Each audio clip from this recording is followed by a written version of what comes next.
Hey, crypto heads, it's the Goose with the Cryptic Paranormal Show. We got a good one for you tonight. I'm so excited to get into this. You can see we got a large group. We got actually most of the team here tonight. First of all, though, let's go to Denise. How are you doing, D-Nice? By the way, like top seller, top realtor, and she just started like not even a year ago. Yeah. And at Basic Talks Century 21. Congratulations. Thank you. Nice. I've been Want to start with busting that. my ass. Yeah, See, we told you you'd be great at it. You Absolutely. did. Thank you. I mean, we take most of the credit, but Yes. you're doing awesome. It I was take all the your credit, support. actually. But congratulations. How's everything going? Thank you. It's going really good. I really think I found what I'm supposed to be doing. It's nice.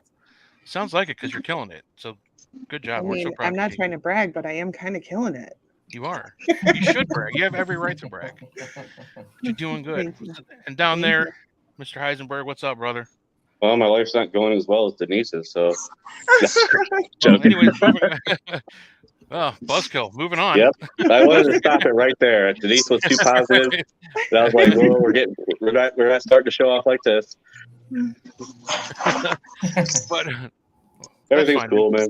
Go back to your flight simulator. We'll All right. chime in later. But we're super excited. Leaves. Yeah. No, that's fine. You just get rid of you. That's fine. But we're super excited to have Bump in the Night Society. You guys, they're all over social media. They're an amazing team in our local kind of Pittsburgh, Cleveland, Northern America section. And they're TikTok famous. I call them TikTok famous because I love their TikToks. Yeah. Don't ever use Pittsburgh and Cleveland in the same sentence, sir. I was thinking the same thing. Go Steelers. That's all I gotta Even say. though they just lost. Yeah. The Cleveland Gladiators just lost to the Reds twice, and that we gave them their 10th and 11th win for the season. So Yeah. they're halfway That's over. all right. The Pirates lose just about every game. So. But we're super stoked to have all of the team, almost all the team. How many members do you guys have in your team? We have 6 total. Okay. 6. So 1, 2, 3, 4, 4. We're missing 2. My wife's with the baby. She couldn't make it. One of us can go on. One of us has to take care of the little guy. So. Makes sense. She says hello to everybody. Next time we have you on, we'll make sure she's on. Yeah, you'll have a better time. But we'll go around real quick. We got Phil, we got Sean Bowman, we got Jen Bowman. Am I saying that right, or is it Bauman? That's Bowman. He called you Bowman. You never know. We got Mikey B, and then that's Heisenberg. Never mind. So how did this is I guess open to who founded the group? Like who started this journey for you guys? Well, originally we were, some of us were part of another group called Celestial Oddities Paraseekers. It was me, Mikey, Jen, and we're the 3 original members from that group. And then when we split groups up, we added Phil, Hannah, and April, and that's when we became Up in the Night Society. Oh yeah, very cool. So what I'm gonna go like kind of I like to get everybody's origin story, and since there's 4 of you, it'll be a great time. So we'll just go right in line there. Phil, what started this for you? Like, how did you get into the paranormal? Actually, I was a part of the Oakmont Paranormal team probably about 7 years ago. Me and my then girlfriend just happened to look on Facebook, and we were looking up some, local paranormal groups, and we came upon Oakmont. We messaged the guy who runs the thing, and he messaged us back, and I was like, that was fast, So her and I became like a part of the team, and we would do like 1 investigation per month. It wasn't a whole lot, but it was kind of good to get our head above water. And we went to a few places, and then we just kind of like backed off a little bit just because the interest wasn't as strong as we wanted it to be, and we had other things going on. And then fast forward about a year and a half ago, whenever me and Sean, I actually found out about the whole thing through him, because he and I worked together at the Scare House in Tarentum. Oh, nice. And I actually ended up commenting on a post that he was going to the Anchorage Mansion in Marietta, Ohio, and I made a comment on it. And he's like, "Yeah, man, if you ever want to come with us, let me know." And I was like, "Oh, hell yeah!" So I went with them to do an investigation, and fell in love with it all over again. And one of their members of Celestial decided to separate themselves and do their own thing. And Sean was like, "Yeah, you want to be a part of the team?" I'm like, yeah. And I've been, yeah, right. And it's just been a huge thing ever since. I mean, I've been into the whole, horror ghost stuff ever since I was a kid, and now to be a part of something like this is, phenomenal. I love it so much. Not all I gotta do is like be, do this full time like everybody else, hopefully, and quit my day job. So, That's the goal. Yes. When that happens, let us know how it works. So yes. Yeah, it's I mean, I like my day job, but like, being a part of like the paranormal group is just, amazing. It's definitely one of those things where I never imagined being a part of, and now I am. It's like, wow, this is actually happening right now. This is really cool. So it is awesome. Heck yeah, man. Yep. What about you, Sean? How did this all start for you? I guess into the paranormal in general probably start more as I was a kid. I mean, I had an experience in my old house, me and my brother, which I've told like so many times, but we saw like this guy in a trench coat when I was a little kid, and we went and told my dad. My dad looked through the whole house and like he couldn't find anything. And funny thing is, like years down the road, I went to a psychic, talked to a psychic. She was saying something was in my basement, which is right where that happened, was right in front of the door of the basement. So that's kind of weird that was kind of connected. Right. But and then I've had other paranormal experiences throughout my life. I lived in that same house for probably about 25 years. So it wasn't like a ton of stuff, but there was stuff that would happen over the years. And then like actually more investigating, probably I would say like more after my parents passed, I started more investigating in that. And then like the other group that I was part of, I used to do rap music, and me and the other guy, he was a rapper too. And that's how I knew him. And he talked about starting up a new group or whatever. So like I started doing stuff with him. Yeah. And then, like I said, that's when we formed Bump in the Night when we broke up. Gotcha. You going to drop some mad beats for us? He's really good. I'm 41 years old now. I haven't rapped in probably like 15 years. Thank you, Randy. Because I was like, somebody's got to say something about this, right? Right. Also, gangster's coming back, man. I just re-added like Eminem. Well, I guess he's old school to us now because he's been around long enough. But all those guys. I mean, Chronic is back on my Pandora. All that kind of. It was the freaking. The Super Bowl last year that kind of did it. It's like, that's man, my go-to anyway. I kind of miss that music. I remember cutting high school and going to buy the Slim Shady LP or whatever when it came out. Yeah. Like that. Like they downloaded the Players Club soundtrack and all that kind of stuff. Okay. Man, I'm just like, holy crap, it's so fun. So we'll move on to Jen. How did you get started in this crazy shit that we do? And I've told this story before too, but new podcast, so I'll tell them on here too. Hey, I've never heard it. I grew up in a very religious household. My mom and dad are very religious. They were Pentecostal, so I love. It's already like this. We have the same story already forming here. Okay. Go ahead. My mom was very. Both my parents are very deep in the church. They still are. Not necessarily, they don't follow that religion necessarily, but they're Christians. But my mom was part of a lot of ladies that were like prayer warriors, and they would like pray over people that were possessed or oppressed. And like I had a lot of that stuff go on in my house growing up, to the point that I think because these entities wanted to attack my mom and they couldn't, they would come and they something attacked my father, like a hairy arm grabbed his throat in bed. I had something that looked, and I sound crazy, it looked like a lamb come at me in my bedroom, and my brother had something happen to him too. And I've always been into like the dark side, I guess, but like I do bless houses too because I'm into conversing with spirits, but when it comes to the darker things, I have no problem going somewhere and praying and getting them out of there if I need to, so that's kind of how I started getting into it. But, now it's becoming more of an obsession. I think for all of us, the more we do it, the more we get obsessed and the more we get in tune, like things just, I don't know, we're just so in tune with the other side more now than I think ever before. So it's really cool. Yeah, it's a good feeling when you get with a group that you kind of feel like family and you're all in like one space working together. It's like you don't even have to like tell each other what to do. Like, we've been like family. Right. Heisenberg doesn't slap me when I'm starting to channel by accident and shit like that. I'm I'm totally gonna aim up. I'm gonna aim that thing up, I'm gonna slap the shit out of you. This is for everything, Ray.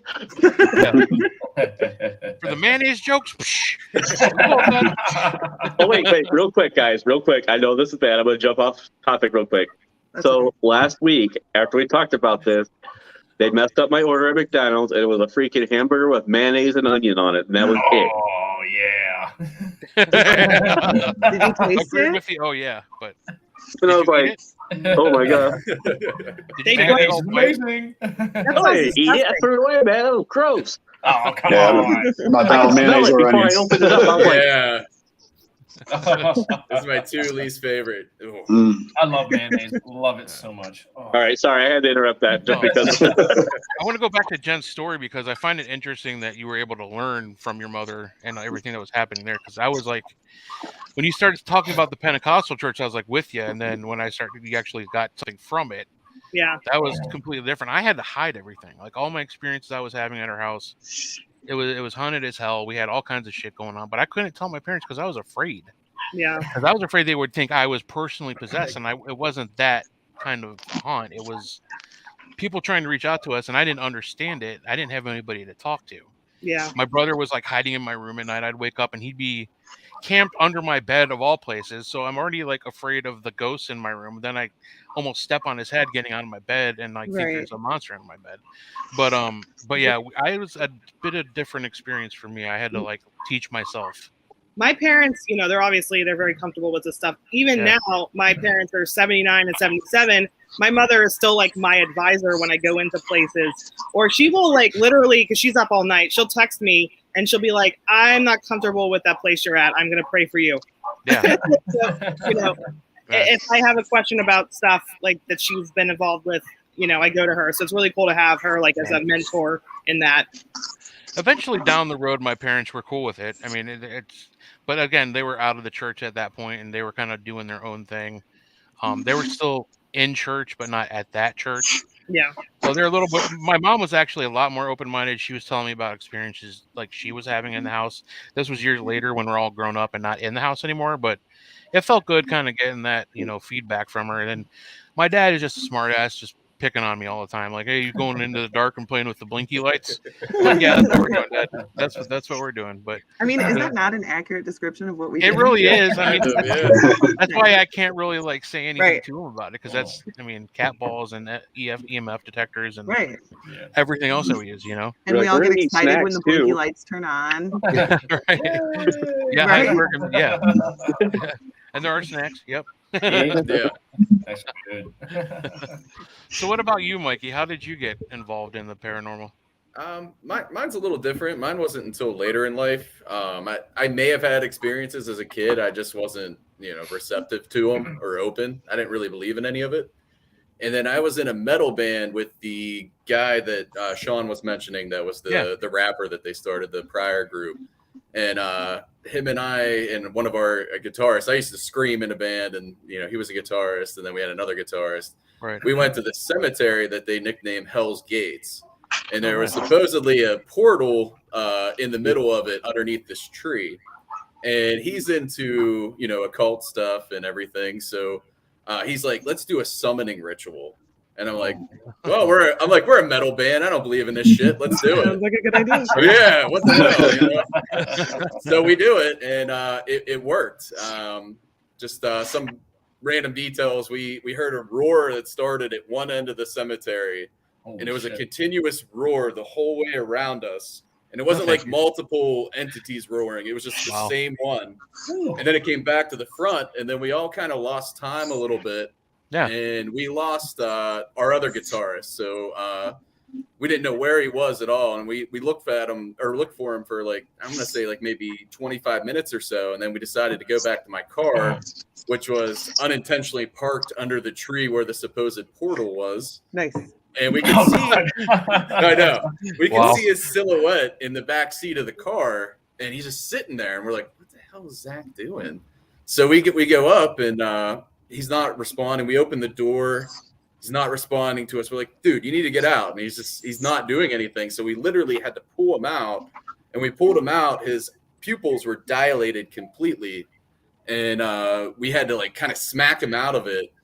And he would never tell us what happened, but that was what I consider my first experience with an oppression or a possession.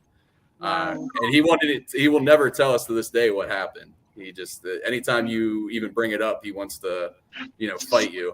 Does And he it did not end up know, happening. or What's Dude, that? that's messed up. does he not remember, or he just doesn't want to talk about He it? just won't talk about it. And then it did end up happening to another person. I wasn't there for that, but it's the same scenario. She will not talk about it, and he's just like, "We need to get out of here. We need to get out of here right now." So it was. I didn't really want to investigate after that point, but I still went to Really? still go to haunted places, but I would never. So when we taking Phil there? Yeah. I'll go. Oh, I'll I get told you, possessed. tie you up. Underneath the tree. yeah. But yeah, that is quite a first experience. I'm surprised you were even able to continue with that. Well, I mean, I was 19 at the time, so there was a Oh, long yeah. duration of me not doing anything as far as investigating. I would still go to like cemeteries and stuff like that, but I would never do a summoning ritual or actual investigation until just a couple years ago. I mean, when we did Anchorage Mansion, that was my first official investigation with equipment and everything. That's why I met Mikey too. Mikey and his wife. Yeah. Oh, cool. Yep. Yeah, and I thought I got the sickest EVP ever, and it was just Phil yawning at the end of the night. I'm the guy that yawns before everybody else does. Yes, and sniffles nonstop. Yeah. My Dude, allergies suck. I am the same exact way. I am constantly Thank you. just because you're in those haunted places, and 9 times out of 10, there's black mold and dust everywhere, and it's like Yeah, your face is just exploding. Oh, it's terrible, man. I got. You just got to get in tune with it. Yeah. With the black mold. Yeah, right. Oh man! Every time I hear a film, shut up! I'm like, okay. Either that or it's somebody's stomach. Like Yes. you have to be like, Yeah. oh, that's Mikey's stomach. That's April's stomach. Yeah, Yeah. Uh-huh. It's always my stomach. I had intestinal surgery a couple months Oh, wow. back, so it's it happens. You just got to call it out, though. Yeah. Right. I feel like my that- stomach has said full sentences.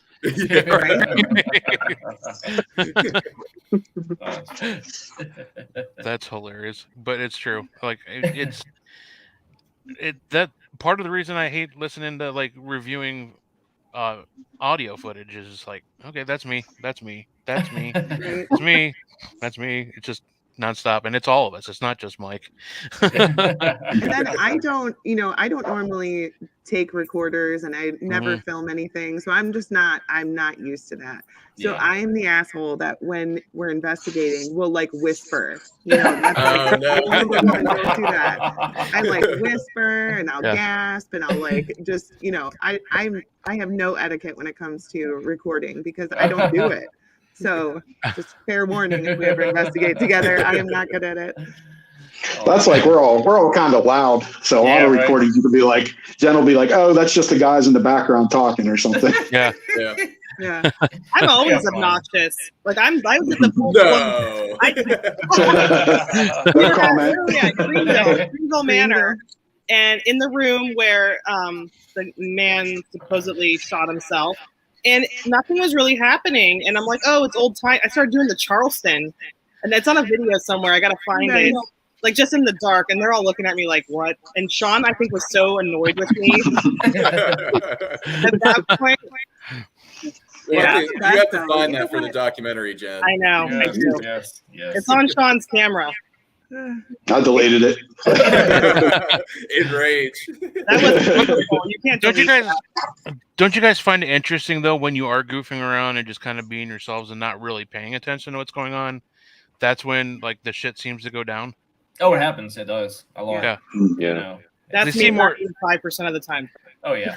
And plus, you know what? You get what you put into these buildings. If you go Right. in there and you have high energy and Yep. you are bouncing off the walls and doing the Charleston, and that's when you get the reactions, and that's when you get that matched energy. So That's like what we were at House of Wills last year, and I think it was me, Mikey, and Tom, another guy who used to be in our group or whatever. And I don't remember what he was doing, but he was kind of being obnoxious, and the Ovilus said idiot. I remember that. that's fun. Yeah. Or like I love know when like that happens. Heisenberg, he's with I mean him and I and a bunch of other people, and then Denise comes into the Dark Alley group every once in a while. Or it's just Denise Heisenberg and I, as the Cryptic Right. Paranormal Show, like guiding tours. But I know like some of the best EVPs we've got as Dark Alley is like during the historical tour because Mike is Yep. always recording.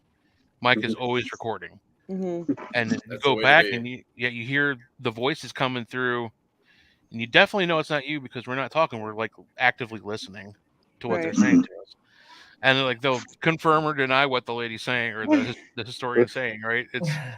It's really cool stuff. Yeah, I always love doing it on the tours. I mean, there's some places that don't let you. That's fine. Yeah. I don't do it then. I'm not gonna. Right. But Yeah, like yeah, I know like Trans Allegheny won't let you record Yeah. the tour, but I mean I understand Yeah. why. Yeah.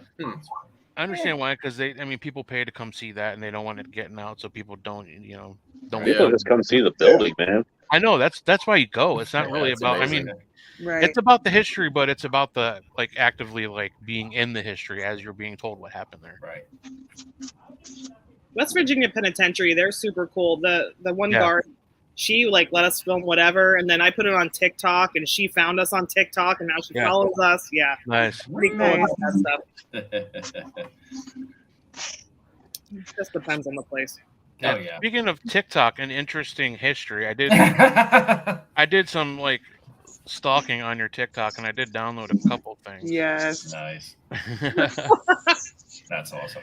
It's so much fun. Yeah.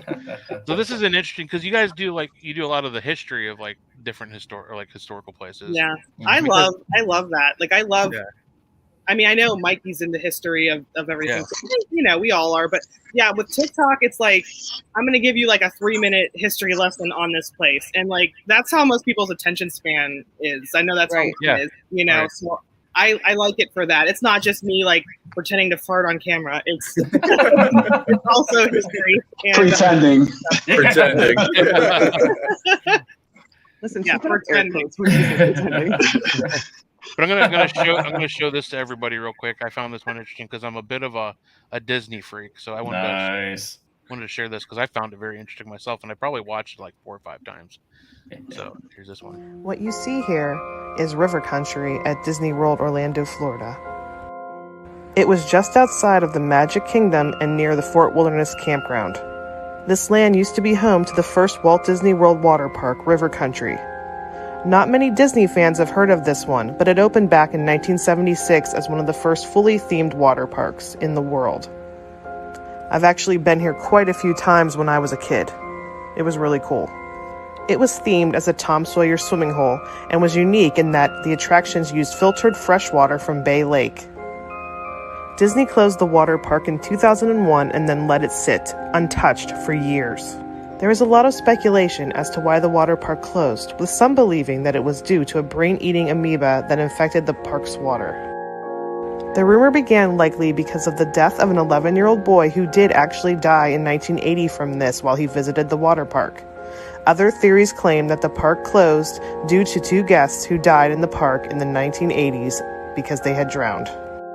The more likely reason that Disney chose to close the water park was that Disney's Blizzard Beach Water Park and Typhoon Lagoon Water Park had been built and grown in popularity. But the land had been sitting abandoned, with the water turning green and brush overgrowing in the area until recently, when Disney began work on a new planned hotel called Reflections, a Disney lakeside lodge. I think what's really odd about this all is that Disney uncharacteristically didn't demolish River Country after its closure. Instead, they simply fenced off the park and allowed it to quite literally rot for 21 years. It attracted many urban explorers who illegally broke in to explore and document the crumbling slides and pools, sharing their images on the internet for the whole world to see.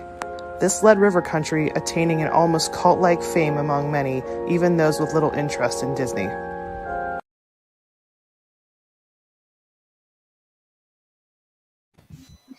Yeah, so I found that very interesting, and you guys have like all kinds of places that I've never even heard of. Yeah.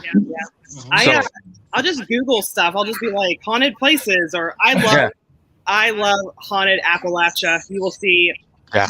Yes, I mean I love that. Like we spend a lot of time Smoky Mountains. I know you were right, like 2 weeks after I was there. Yeah. Yeah.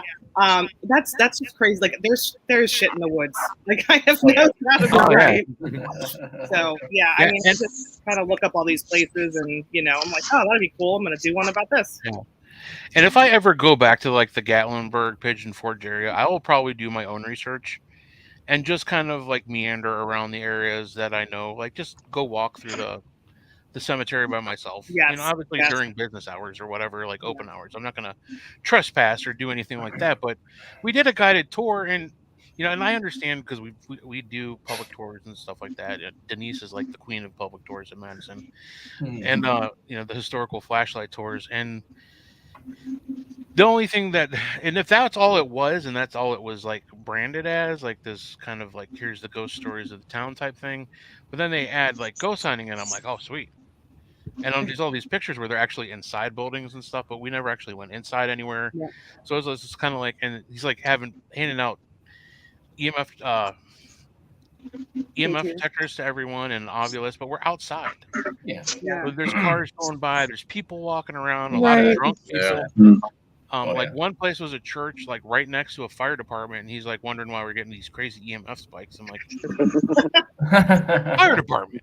Like the radio waves coming in and out of that place. I've been on a few of those in Gatlinburg. They get very over the top. They have the full-blown like costumes, and they've got a lantern sometimes, and some of them are actual legit stories. Some of them, there's locals that have been like, that doesn't check out. You know what I mean? But I know when we were just there for I went to New Orleans for my 40th birthday in March, and we drove back through Gatlinburg and stayed. And I was like, well, let's just, film something for YouTube or whatever. And we kind of just went to the places that I know are haunted. Yeah. And, kind of just did our own documentary about, everything around there, which is better. I would suggest do that next time. Not one of these tours that they have. Well, if you want to talk about over the top, you need to talk about Rose Hall in Jamaica. Oh my God. I love Rose Hall in Jamaica, but oh my God, they do like a whole tour, but it is very theatrical. It's borderline like haunted house. Like they'll have like people like hiding in cabinets and stuff. That's cool. Yeah, they had you go out to Annie Palmer, the White Witch's grave, and like they have a white dress like in a tree that like comes down and like flies at you. I don't think we just wanted to see the house. We didn't want to see it. Right. It's all real. I mean, that's cool if that's what you're into, but it's like sometimes people draw that like real fine line between paranormal investigation and like haunted house attractions. Right. I think it's for me, it's cool if you're like mixing both and that's the way you're selling it. We investigated one. Oh, yeah. We actually invest out towards you. The Hell House, what was it called? Demon House. Demon House. Oh, yeah. That was fun.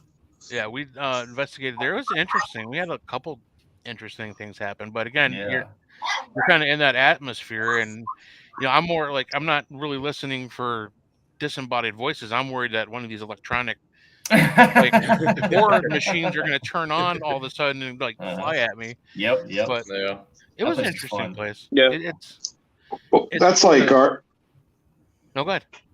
The old building that we were at for Scare House, me and Phil used to be in Etna, and it was an old Elks Lodge, and it was supposed to be haunted. Actually, one of the first ghost hunts I went on pre this was at Scare House, and we had some local paranormal investigator that was with us, and we went to a couple different spots. The only thing that really happened throughout the night is we were up in the actor's studio, which is on the top floor, like everybody in the building's up there. Mm-hmm. And we heard whistling in the building coming from downstairs, and it was 3:00 in the morning. So more than likely it wasn't somebody just outside whistling, Yeah.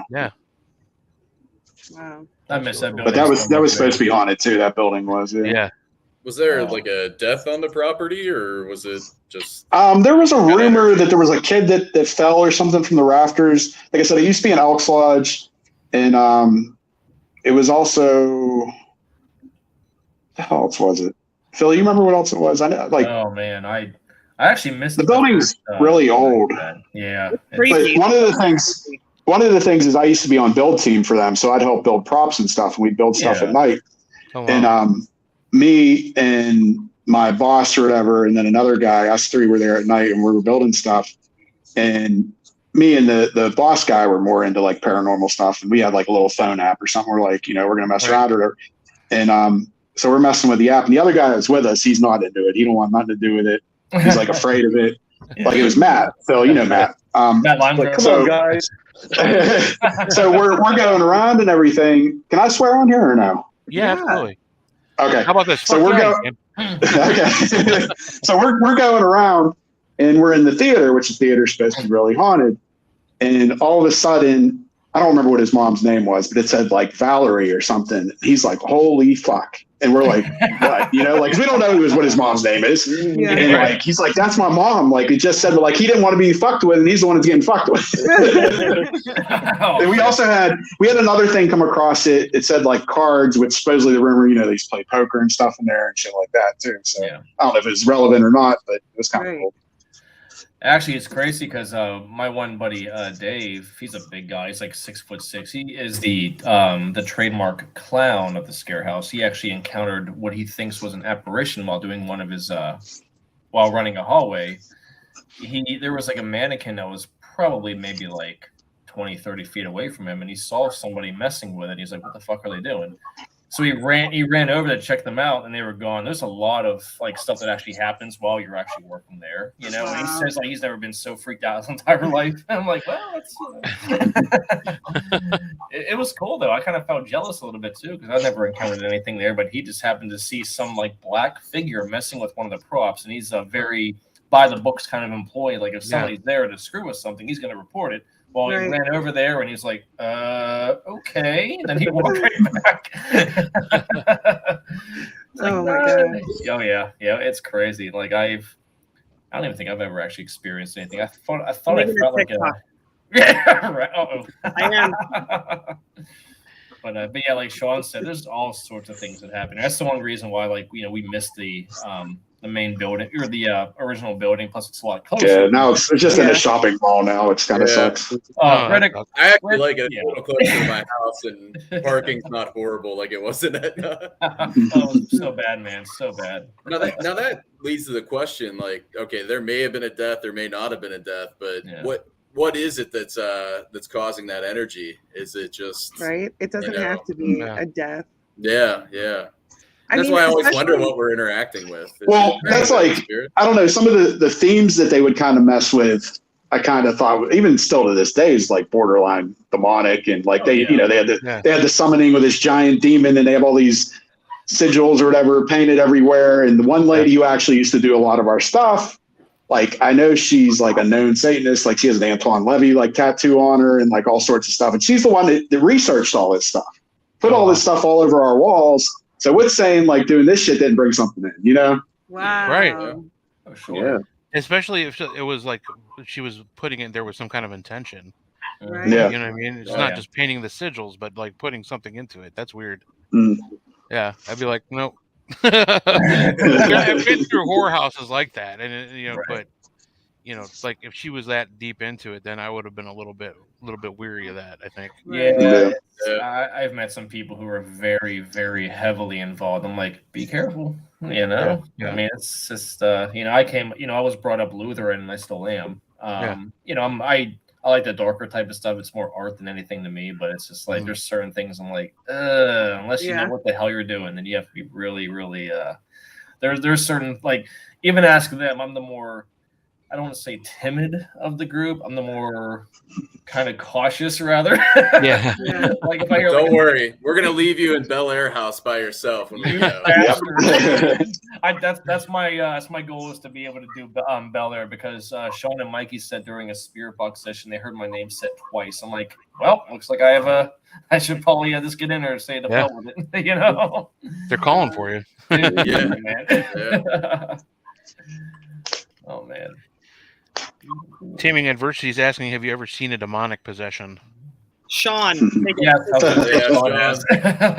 I wasn't the one possessed, but yeah. That was actually at Bel Air. And April was there too, but she's not on right now. But that was part of the original team. We went like May 2000, so 20, I think it was right when the pandemic started or whatever. Like that was where we were at. And we had, I've told this story a million times too, but I'll tell it again. We were all, well, earlier in the day, there was another group that was with us, PPI, Pittsburgh Paranormal Investigators. One of their members, me and him were talking. We were there for the full weekend. So Friday night, nothing happened. Saturday morning, we're talking and we're like, oh, we don't think anything's here, blah, blah, blah, blah, blah, you know. Later on, he's playing with a pendulum. He's saying, use my energy, all sorts of shit you shouldn't be doing. Nope. So a couple people, not myself, but a couple people said down in the basement, they saw like this glowing orb and everything. And so later on in the day, like later on in the night, we're in the living room and doing like a channeling session. First, the one lady from PPI was doing it. And then the other guy that was part of our group was doing it. And when he was doing it, he was sitting on the floor, and there's 2 couches in this room. The other guy was behind him on the couch. He had headphones on. He had a blindfold on. He couldn't see what was going on.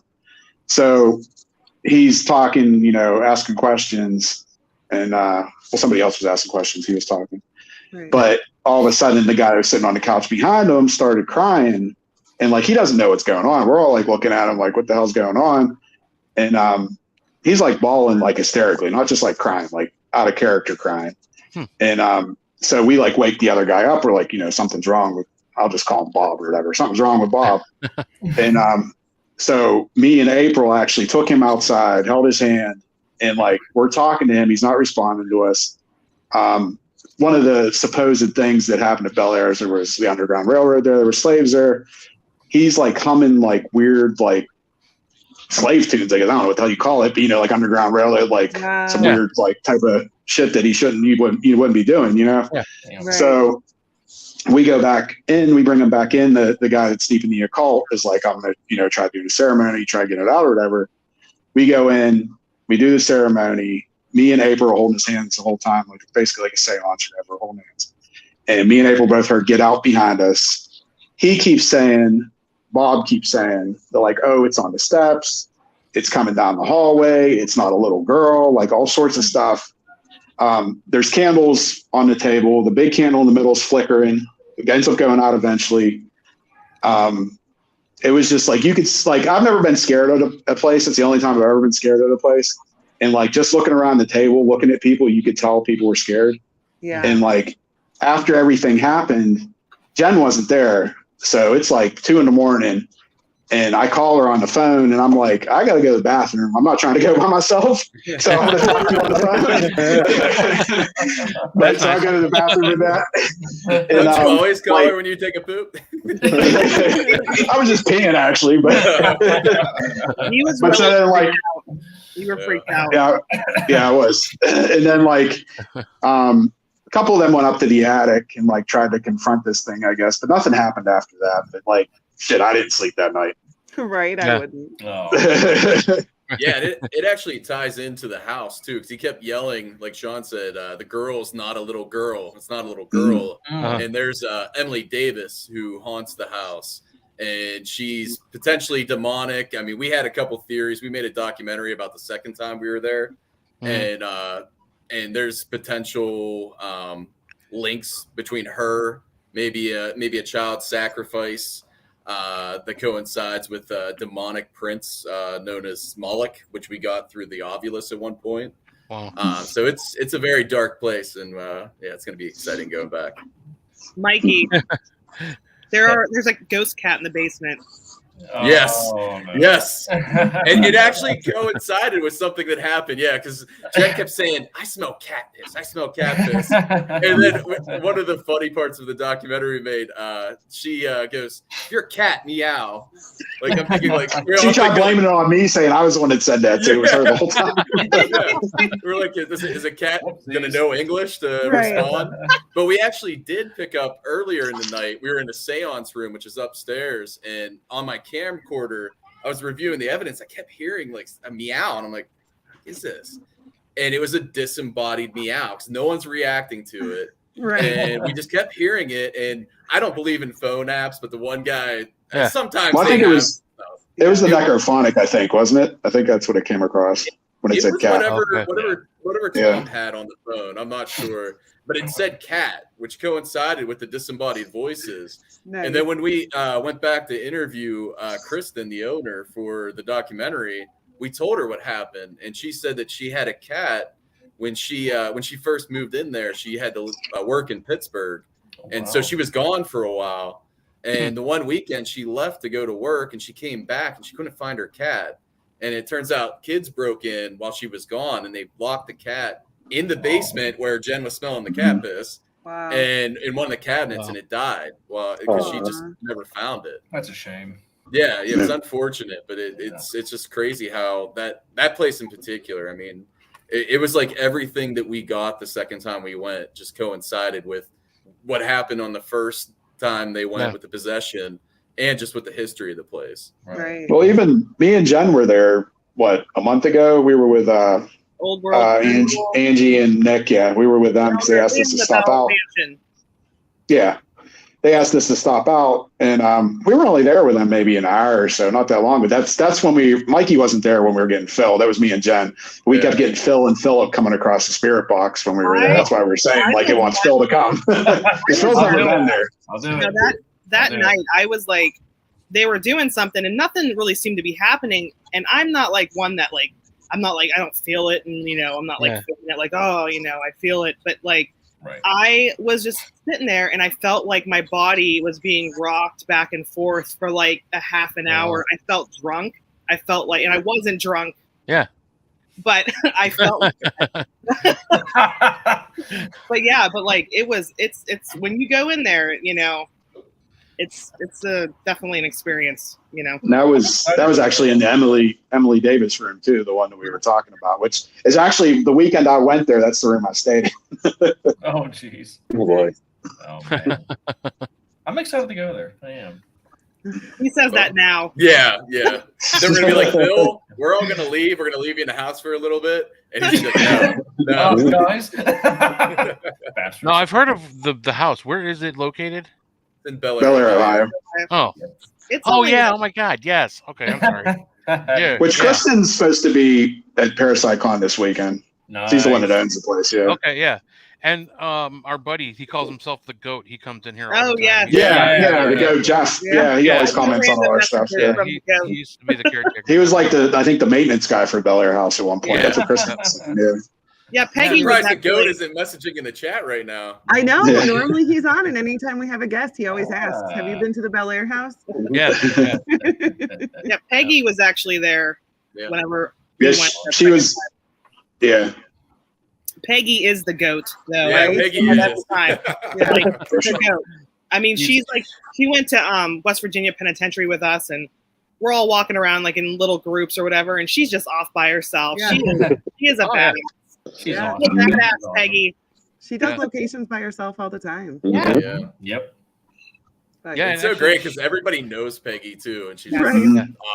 Such a sweetheart. She's so nice. She really Peggy is. rocks. She is. Yeah. We had her on the show and we asked her, like, seriously, how the fuck do you do it? I can't even go to Madison like by myself during the day, to drop something off. And she will go to these locations by herself and she's there all night. But she said that those feelings that you get, like whether you're an empath or whatever, you walk into a room and it just doesn't feel right. She said she doesn't get those. Yeah, that's what she doesn't have that reason to be scared. She doesn't have like the physical scared reaction. So right.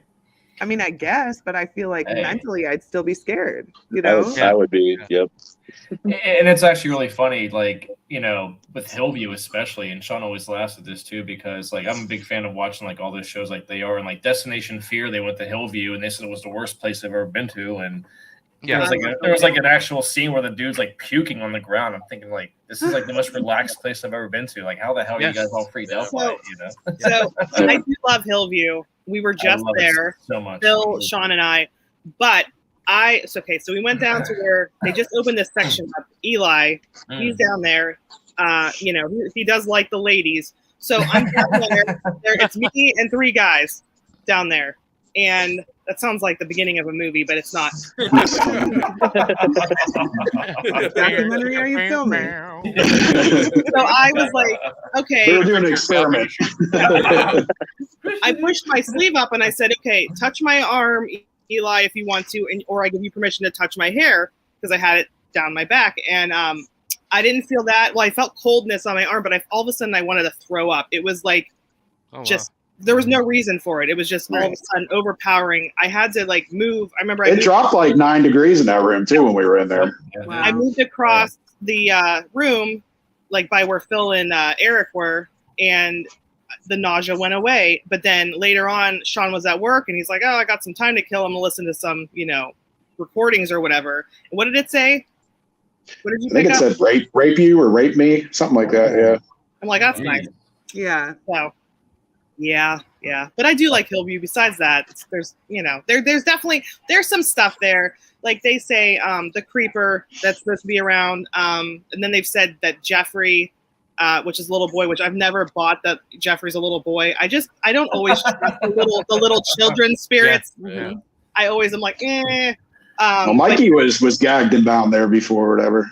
Yes, you were. Yes, there's a hallway. I think it's on the second floor, and the guy that used to be a part of our group that Sean used to rap it with, kind of picked up on that when he was there at a prior visit, and he came up with the idea of tying me up, blindfolding me, and putting a spirit box on my chest. Kinky. And it was weird because there have been a couple times where I felt like touched, and that was one of them. I felt like it felt like just hands coming up my legs at one point, and I just. That was probably the other member doing that to you. It may have been, but afterwards, I had the spirit box on the whole time, and unfortunately, the camera work we did there was just horrible, so we didn't do a documentary at Hillview, but we'll return and do it.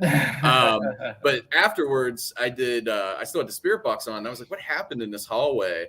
And a man came through and said, don't tell him. And then a woman came through and said, I was raped. Oh, wow. So yeah, it was pretty intense, and even just reviewing that, it's sad. And I guess supposedly 2 nurses were brought into that section, and that's unfortunate part of that history. Right. So, question from Darren Smith. You guys know Darren from Old Licking County Jail, right? Awesome tour guide. Amazing. Great guy. And he's going to be at OSR this weekend, too, I believe. Nice. Oh, no, I'm sorry. No. Actually, no, because I'm actually about to yeah. ask the question that says why he's not going to be there. He wants to know if you guys been to Wildwood yet. He's heading there this weekend and just wondered your thoughts on the place. We have not, but we were talking about this because I said I really want to go there. Yeah. Apparently, I think the owner is in a booth next to us. Like we have Hillview on one side, and I think the owner of Wildwood is on the other side. So that's you guys are a few down. So that's why I got confused because I knew like something Wildwood was going to be at OSR. And some people weren't going to be there because they're going to be at Wildwood. So that's it. It looks awesome though. So definitely don't follow us and let us know what you thought of it because I would like to go there eventually. And it's nice too because you get you get a discount if you book Hinsdale too, and they're 20 minutes away from each other. So doing both in a weekend. Nice. One place I got to get back to is Hinsdale, and the other place I need to go to is Wildwood. So that get on it, Heisenberg. Get it worked out. Okay. I'm already on it. There you go. He's our scheduler, clearly. Timing Adversity wants to know if you're all going to explore the abandoned roller coaster park in West Virginia. We've been there. We've been there. Lake Shawnee. We're supposed to be going back too, actually, in August. I think we're going back. Yeah, that'd be weird. I really love it there. It's it's really cool looking, and I mean, I think in the actual amusement park part, we didn't have anything too crazy happen. But when you first enter the property, before they drive you down to that, that's where they found. We heard kids singing by the bathroom. Me and Cameron. Yes, but that's kind of going towards the Native American burial ground. Yeah. So we were all there. We were with another team as well, and we're all kind of we're giving offerings because they have a place where you can give offerings to the Shawnee tribe, and all of a sudden it sounded like, and we're in Appalachia, so shit gets weird, but it sounded like wild dog. This is like 3 a.m. Wild dogs were like, but it wasn't like a coyote or a dog sound like a domesticated animal, but it was like these wild hellhounds or something. I don't know, coming out of the woods. It was really crazy. And then I was tired, so I just went in the car and went to sleep. But Sean and some other people like took off in the woods because they. What did you see? Like a dark? Yeah, I thought I saw a shadow figure, and it was me and an ex-member that was part of our other group. Me and him went looking. We didn't find anything else, but we had a K2, and as we're using the K2, we're out in the middle of the field, and it led us to a tree, and the tree like lit up. I don't know if the tree had any significance to anything, but it was kind of weird. It led us to this tree. Yeah. The one weird thing that happened the next morning. So you're on this property. There's a fence around it. You camp out there too. At least we did. Oh wow. The other side of the fence is literally like kind of you go down a hill a little bit, and it's not a major road, but it's a road that is traveled a lot. So I don't think somebody was just walking on that road, and plus they wouldn't have been tall enough. I got up to go to the bathroom. Nobody else was up, and this person didn't look like anybody in our group. And it was really foggy, and I see a man walking like around the other side of the pond because there's a big pond there. So I was like, I wonder what that was, because I know the guy who gives the tours. I know his brother died there of a heart attack. Didn't his dad die there too? Oh wow. Yeah. Yeah. They also there was a girl that died on the swings, and one or two people drowned, and then there's the burial ground, which actually that's like documented too. They were digging for like a mud bog or whatever, and they found like 30 bodies in this burial mound. So well, that's kind of the theory. It's haunted, or this park was like cursed because they placed it basically right on top of a Indian burial. Yeah, there was a white settler family, and I can't remember the exact. I have a TikTok about it. I can't remember the exact story, but a man and his family lived there, and when he was away, the tribe came and they I think they scalped one of the sons. Yeah. They murdered. They burned one alive. They're buried on the property too. At least there's a memorial for them on the property. Wow. Yeah. That's when we were hiking through the woods, and I had a knife. I'm like, what am I going to do? Stab a ghost? You never know. The funny thing is, one of the groups that was with us, I think it was probably just a bear or something, or I don't know, but they said they saw red eyes like coming out of the woods at one point too. That was they got the hell out of there. So, but because they have an old like haunted house to get me the hell out of there. Yeah, for sure. It's usually like non-paranormal things. They have an old haunted house too that's on their grounds, which is super sketchy. Like I seriously like fell through the steps. Remember, Jeff? Oh shit! I was crawling up like there's like a trailer you go through, and I went up the steps, and the step broke. I'm a big guy, so I fell right through the step. But like the whole haunted house thing is probably the scariest thing there. Not because it's scary, it's just because it's so damn dilapidated. I was like, how is this even safe that they let people go through? Yeah. Oh, man. But yeah, I mean, definitely if you get a chance, I think they just opened back up. Okay. Yeah. Whereas we're supposed to go with some friends. What did you say? August? I can't remember. August, I can't remember. Penn Paranormal. We're supposed to go with them. Yeah, Mary Jo with Penn Paranormal. Okay. They're also TikTok. They're more TikTok famous than we are. Oh, yeah. I'll look them up. But they're awesome. But yeah, it's They came to Crescent with us too. Penn Paranormal did. Oh yeah. I love Crescent. Yes. I could Tell talk me about that place. I mean, I literally had never heard of that place until you guys started posting. I want to go there when it's hot. Yeah. So it was like end of March. We're like, oh yeah, it'll be like, the weather will be okay at that point. No, it was literally a blizzard. And we stayed, like most of us stayed at Grand Midway because we've stayed there quite a few times. We know Blair, the owner. So we rented out the whole hotel for everybody that came. And it just started snowing, and like literally there's videos we're walking around in the snow. It's like I'm walking from one building to the other. It's like just the snow just smacking your face. It's like it was rough. But once you're in the buildings, it was okay. But that was a rough night. That was. They had tunnels too, so when you're on the tunnels underground, it wasn't too bad. But yeah. The thing that sucked the most was just the wind would gush through because it's an empty prison. Right. And you'd be you're on a hill too, so yeah. And if you're like, if there's something here making noise, and you hear like, whoa, like this giant like tornado coming through, and you're like, I think like any like opportunity that we actually had to record anything, like Mikey said, the wind was just like, nope, ain't gonna happen. Yeah. Oh wow. Oh yeah. Barb Young was at Crescent with us. Yeah. With their with the ladies, and API was with us too. Yes, it was rough. The place is we had a big group. The only like significant thing I think we really had, we've been there 3 times, twice during the day, and then the one time for the paranormal event. Yeah. And when Jen and Phil and our buddy Troy, and then me and another lady we were with, we were all over by Richard Collinger's cell, which is the serial killer that was housed there. And Jen, you could tell them what happened because I actually wasn't there when that part happened. Yeah. Okay. So, it was Phil, Troy, and I, and I went into the one cell and we did, a channeling session is what we call it. But, I had my earphones in and, blindfolded, all that. Yeah. And Troy had like a laser grid and they're asking questions and whatever I'm saying, is making sense with whatever they're asking me. And then all of a sudden, like where the cell was, like it just, part of it just goes out black.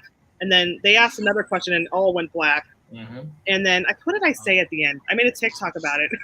That's always my response to everything. I think you said you must or something like that. Whenever I asked you, so, do you want us to leave? And then a few moments, you said you must. And me and Troy was like, yep. Yeah, everybody's like, at the end of the video, Phil comes up to me and I'm like, whenever I'm doing that, I'm deep in it. And I'm just like, he touches me or whatever. I'm like,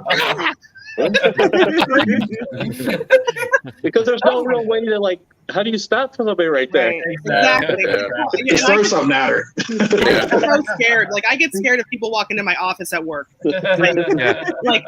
Like people. I'm just very jumpy. So that I almost had a heart attack and almost shit myself. So thank you, Phil. You're quite welcome here. But I actually love going there during the day, and we're never there when it's warm. I swear to God. No. Oh yeah, it was cold when we were there that one time. It was right after Thanksgiving.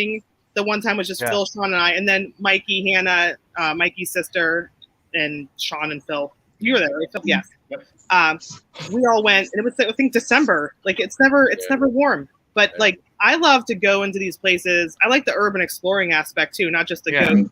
Although we had something like sounds are happening. I mean, things happen during the day too. Oh yeah. If people are scared, but they're still interested in the paranormal, go during the day. Seriously, stuff will still happen. Yeah.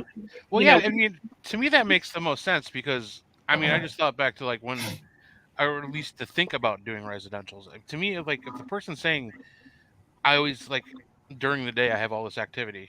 Yeah. Go during the day because that's what's happening.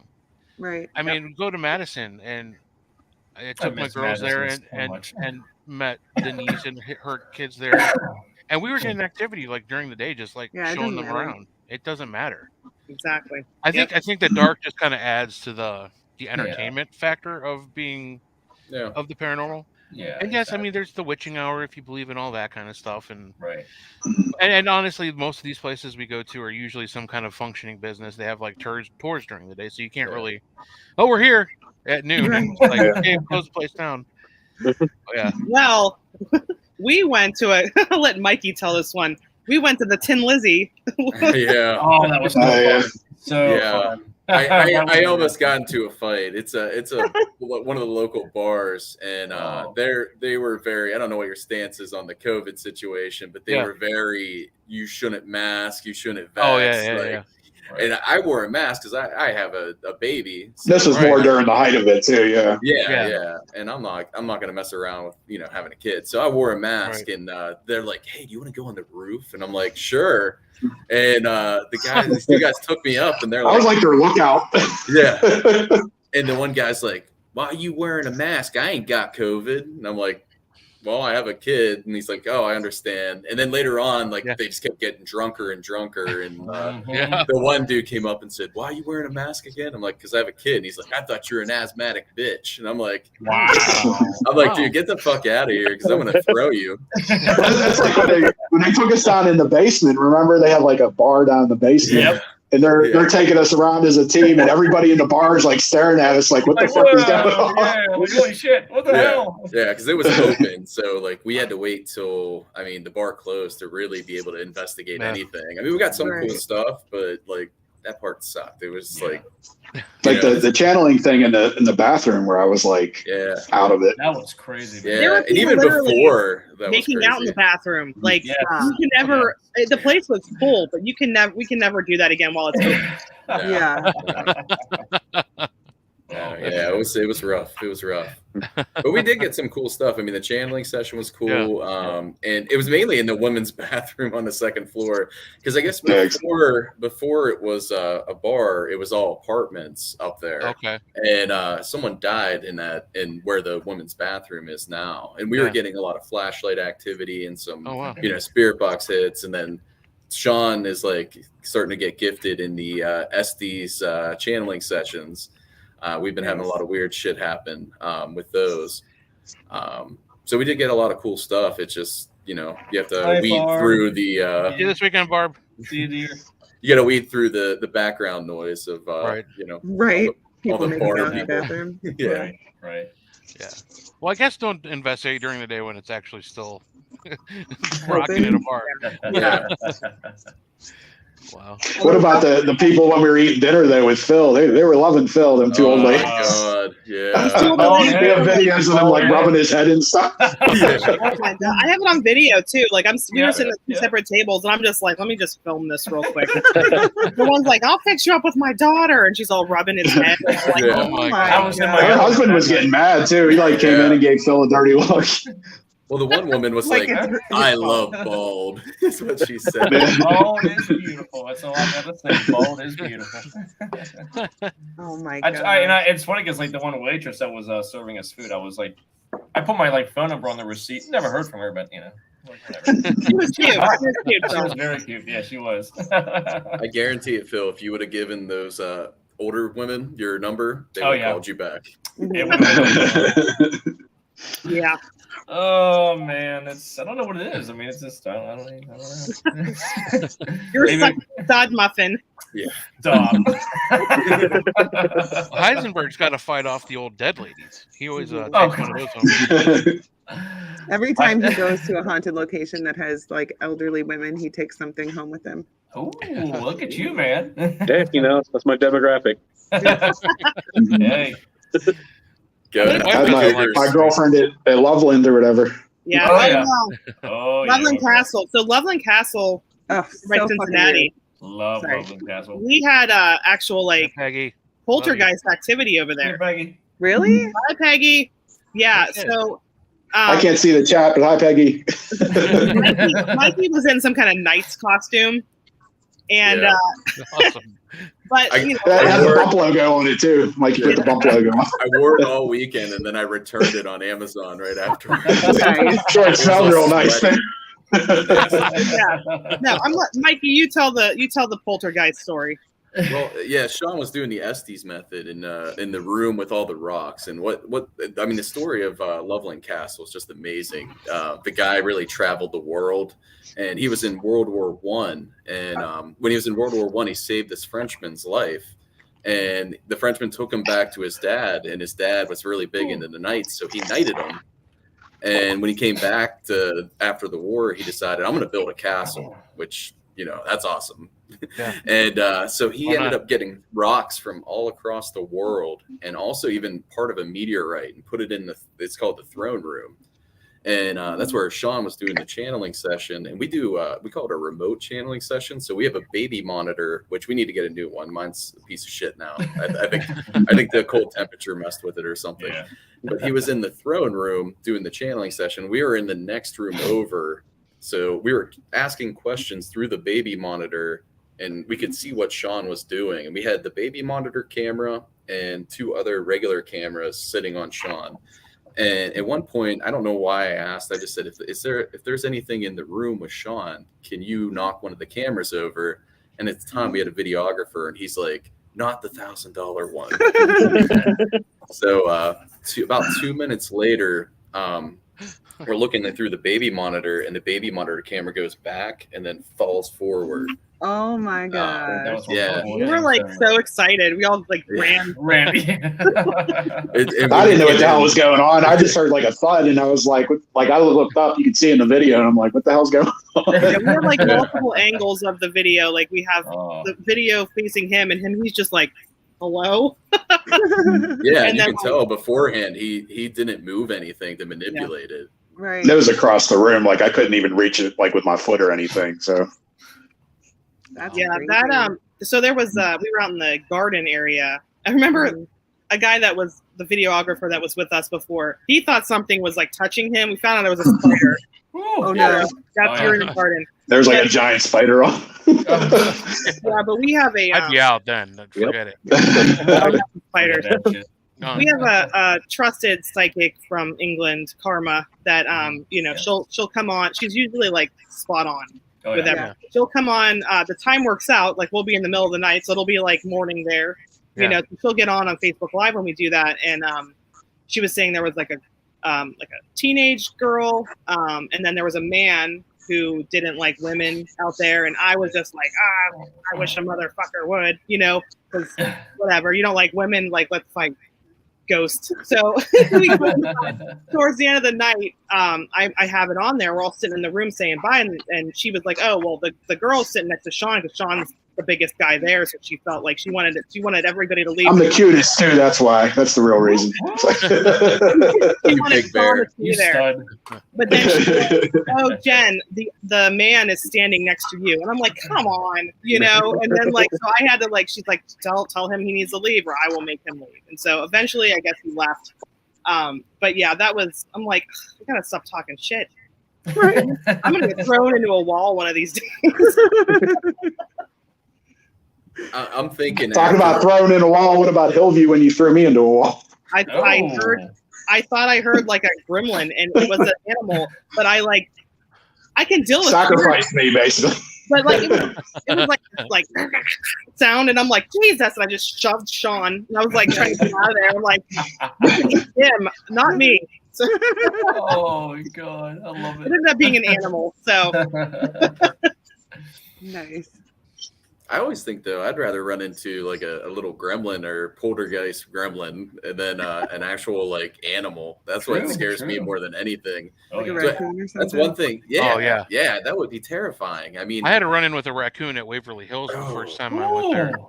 And here's the thing: they get you and they front load you with all this like lore and myth about the creeper. That the long black shadowy thing that crawls up the walls and the sides. And walking down, and I don't know if you've ever been there, but the whole at least when I was there last time, the whole outside is open. I mean, you could see the moonlight coming into the hallways and everything. But when you're on point like that and you're trying to like investigate, all of a sudden I see this shadow thing like with long legs like crawling like halfway through the wall. I'm like, what the fuck is that? Yeah. So I run up and I'm like, okay, this is not. I started figuring out this is not paranormal, and I walked into the side room, one of the I think it was the operation room, and I just see this raccoon on the table. It's just like, Yep. I mean, I fucking flew out of there. Everybody trash was laughing. bandits. animals are terrifying. Sean and I and my kids were in Gatlinburg. We had just left in August. We had just left the steakhouse. Come down. This is when the bears started running wild in Gatlinburg. Come out. Yeah. These people are chasing this black bear, massive black bear. My kids start screaming and running. I go to run. Everybody's like, stop running. I just stopped and faced the wall. It was so close to me. I could have just reached back and touched Holy it. shit. Sean was holding a I had a steak in my hand. And Jen was like, throw the steak. I was like, I'm not getting rid of my steak. Oh my god. I'll fight this bear for the steak. It felt like it was chasing us at the time, but now I'm like, no, it wanted to get away. But What it just steak ran place were you at where you saw a bear in Gatlinburg? literally on the main drag, like right on the Yeah, main is drag that- of the steakhouse. That steakhouse, yeah. Oh Jesus. Berg There was Steakhouse. a few days where like there was a That's wildfire starting, which scared the shit out of us because we all know Yeah. what happened in Gatlinburg. There's just like little wildfires starting all around us. But we drove through the parks. We were looking everywhere where all the hot spots were these bears. We didn't see one bear. And Yeah. you're like right in smack of downtown. They're eating right in snake. Gatlinburg.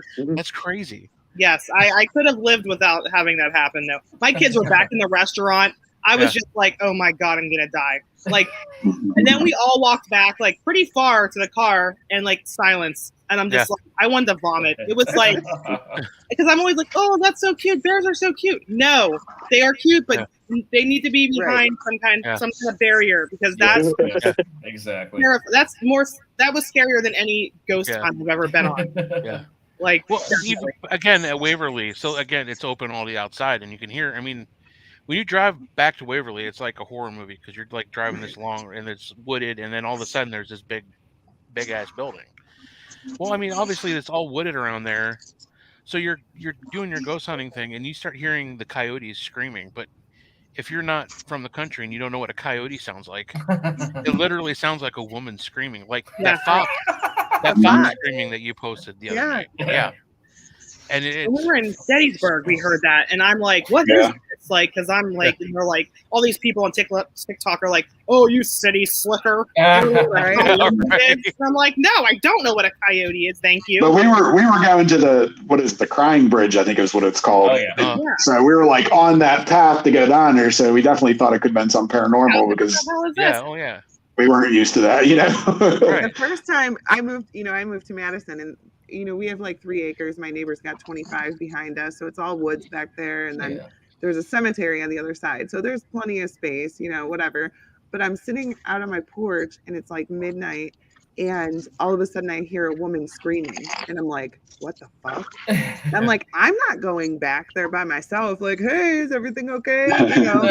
So I'm like, I'm gonna call the police. So I had 911 dialed, and I was like, wait a second, let's think about this. So I Googled real quick, like, what animal sounds like a woman screaming? And all these videos come up, fox scream, like red fox scream. So I started playing it, and I was like, oh yeah, that's it. I'm like, I'm so glad I didn't call. Can you imagine like calling, like, Madison's pretty rural, I would call up and be like, hey, there's a woman screaming in the woods, and they'd be like, oh, we got another one. I mean, compared to a coyote, the fox is much more ladylike. I mean, that sounds and weird it sounds like it's screaming help sometimes too, which is like really fucked up. I would have just ran back in the house, like, oh shit. I remember when I first lived on my own, I lived somewhere, and the guy I was with at the time, he was like, there's a giant rat on the back deck. And I'm like, oh my God, I called the police. It was a freaking possum. They were like, okay. They're like, this is a possum. I'm like, he said it was a rat. I just called the police and was like, can you get this rat off my deck? It was like I get him and I look at him, I'm like, are you serious? Like, you didn't know that was a possum? That doesn't look anything like a rat. Oh my God. Yeah. Hey, welcome back, John. I love that you called the police. That is hilarious. Ridiculous. Oh, Jen.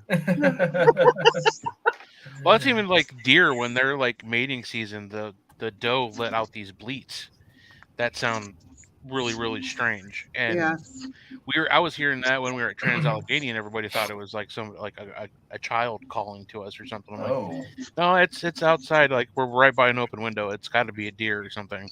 Yeah. I guess it helps to be grown up in the country, or as my wife calls it, farm school. You kind of understand what these wild animals sound like, but I mean, it is important. When it's dark and you're in a definitely haunted building and you hear that, you don't think about what you learned, when you're hunting. Right. You know what I mean? So. Well, I grew up in Florida, so I mean, we knew how to run away from alligators, but like I didn't know what like half this stuff was. I was just like, what kind of noises do alligators make? They're like, they growl at you. I love them. I love them. They're so great. I'm like, I want to pet an alligator. Same thing as the bear, though, because if I see one in person, right. Yeah, right. I will shit you had the baby alligator in New Orleans or whatever. I did get the little baby alligator. Cool. That was cute. It was very small though. Like I could just do it like this. It wasn't, we didn't. It was still a little bit. It was cold there. That was disappointing because it's New Orleans. It's supposed to be hot. Right. So I guess the big ones didn't come out yet because that would have been really cool. Yeah, I'm super psyched. We're supposed to still go to. We're supposed to have an extended weekend, me and the wife, at an old bed and breakfast in New Orleans. That'll be awesome. Like right at the split between the French Quarter and the Jazz area. So it's like, and even the lady who owns it says it's definitely haunted. So my wife's like, you're gonna just be like up all night and like wanting to sleep during the day, and you're not gonna want to do anything. I'm like, no, I'll be fine. Well, That entire place is so haunted. You got to go on a cemetery tour. Oh, we yeah. got engaged. There's definitely an energy to that place for sure. Yeah. You could feel it. Oh, yeah. Yeah, we got engaged in a cemetery in New Orleans. We had a Oh, nice. photographer. Nice. We dressed up in like 1920s outfits. And, like, I just wanted a photo shoot because I'm like, hey, I want a photo shoot. But Right. he worked it out with the photographer, and then like he asked me to marry him in a cemetery. Aw. So That's so yeah, cute. Super cute. Awesome. That's low. So cute. but yeah, but I love it there. And on my 40th birthday, we ate at the haunted restaurant where they Yeah. set the table for the ghosts. Okay, Oh, cool. We're gonna that's so sit cool. at this special table. Well, Muriel's. there was a wedding party, and they were so loud, and we're Oh, you know geez. stomping up the steps. But not Yeah. only that, where the table is at, it's under steps, and there's literally like a long hallway, and then there's doors. The original entrance to the place with bars on it. Well, every ghost tour, every little like guided horse tour. Yeah. Stop there. People are taking pictures of us while I'm eating my birthday dinner. Oh, no. I have a crown on because I'm Yeah. actually, and the whole outfit was all fancy, and I'm just like I don't know if they thought I was like a celebrity or if I was Live it up at least, right?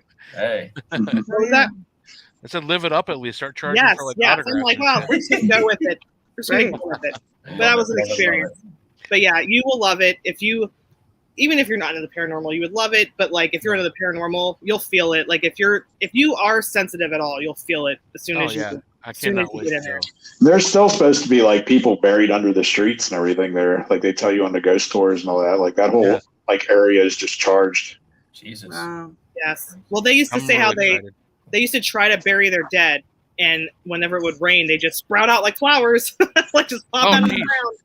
So eventually, that's when they started doing those like above ground, Yeah. tombs, Mausoleum. because they were Right. they just kept popping out of the ground. So that Yeah. doesn't make for a nice time if you're constantly having to rebury your loved one. Well, yeah, and then My I heard how they God. do that. I mean, they just put the dead bodies in there, and when they start like decomposing, they stuff more in.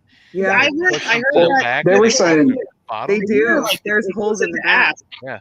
Yeah, and they just They kind said of with Marie Laveau's actual tomb, she donated her tomb to like other artists and stuff. Oh wow. And it gets so hot that they basically bake and then they Yeah. put new bodies in. And there's supposedly like numerous bodies have been buried in her tomb over the years. Yeah. they have a big God. broom and they just push the ashes back, drop down, and then they just place the next one in. Yeah. So That's crazy. That's Yeah. insane shit. Holy hell. I just want cooked from this. I don't want to decompose for a year. Just cook me right off the bat. I told my wife this, and I am 100% like authentic, like real about this. I want a Viking funeral. Same. Oh, I yeah. want that's my cool. body set out down the Cowhoog River in a boat. I and will want- shoot that thing with and I want an arrows. archer shooting arrow at me. I will enjoy myself. Yeah. Heisenberg and I have been practicing our archery skills. We're Yeah. ready. Awesome. Thank you. I'm ready. Because my wife's like, okay, whatever, as long as it's okay with the state, because I don't actually think it's allowed in Ohio yet. I know Oh, it is. man. Screw I know the they thing. just allowed it in Maine, but I mean, I don't think she's going to want to transport my body all the way to Maine. Unless I'm like getting ready to die and I know it's going to be like in a day or two and we can like travel out there Right. and then plan Let's it. go to Maine real quick. Yeah. I don't think I'm going to make it through the weekend. Let's go to Maine. But Taming Adversity has another question for you. Excluding the Bel Air Demon House, what is the scariest place you have ever been and any place that gives you nightmares? No nightmares or anything. No. Not yet. This show. Well, that's a Fair. given. Let me think. I was really see. I always say that like the places that are really like supposed to be scary, like your West Virginia State Pen, your Mhm. Trans-Allegheny. I love them. They're beautiful buildings, but they did not like wow me. You know what I mean with Right. activity. But like West Virginia Penn, I should have been more scared than I was, but I wasn't. I actually really enjoyed. Like I sat with Red, in Yeah. his cell. I really enjoyed that. Mikey's wife was with me, and April, and I really like that. But there's an area of trans that I like. I was drawn to that area because I work with adults with disabilities. Yeah. And so the story of the guy who was killed in that one area, I can't remember his name. Mikey might know it better. Devin, I can't remember his last name. But it's the story with Anthony, maybe.